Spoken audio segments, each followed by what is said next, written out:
is that they have underestimated the degree and severity in which climate change is ravaging our country and the planet. And you know, when you look at climate, and I don't pretend to be a scientist, but I do listen to science. And what the scientists, you know, when you think about something like climate, the climatologists look at it over millions of years and hundreds of thousands of years of changes. We are seeing the changes in our own lifetimes with our own eyes. And that is pretty scary stuff. And what they are saying, no one knows exactly, is if present trends continue, which we cannot allow to happen, this planet will be 7 degrees Fahrenheit warmer by the end of this century. 7 degrees. And parts of the world will be even warmer, some will be even lower. What that means is that we are looking at a situation where the Arctic ice caps are melting at a far faster rate than had been believed possible. Ocean is warming at a faster rate, which means that sea levels are rising substantially. And there is every reason to believe, according to the scientists, that major American cities like Miami, Charleston, South Carolina, New Orleans, Louisiana, New York City could be partially or completely underwater by the end of the century. You're talking about countries like Bangladesh and Vietnam, low-level countries, low seacoast countries, where they will be substantially underwater. What you're talking about is increased drought. And I just came back from California, my God, you all know about the terrible wildfires that are devastating that country. We're talking about, when you talk about drought, you're talking about shorter growing seasons for farmers. Because you can't grow when you have increased drought. It's going to be harder to grow and the quality of the food produced will be worse. You're looking at more extreme weather disturbances. Last month, Venice, Italy, underwater. Houston, Texas, a couple of months ago, underwater. Expect more of that.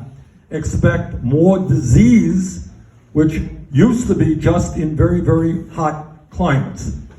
But as the planet becomes warmer and bacteria thrive, those diseases will spread. I'll tell you something that I was told, maybe somebody here knows more about it right here in New Hampshire. Just to give you an example about what's happening to animal life, wildlife.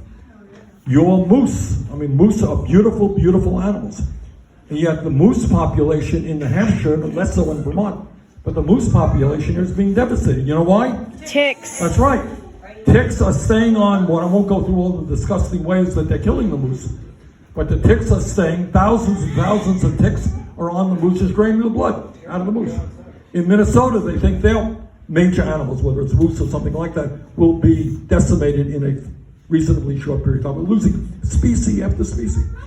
So I don't want to frighten anybody here, but we got a serious problem.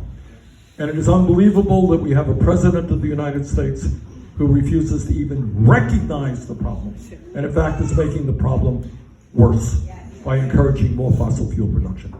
So, to make a long story short, what we have introduced is the most far-reaching and comprehensive climate change legislation ever introduced in the history of this country. Thank you, Bernie.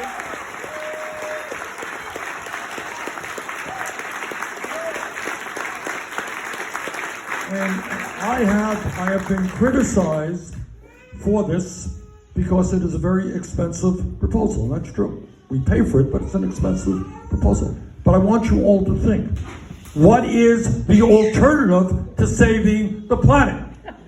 You want to save money and lose the planet? I don't think so. All right, so what we got here is a fight to make sure that these kids and my 7 grandchildren and future generations can live on a planet that is healthy and habitable. That is the fight.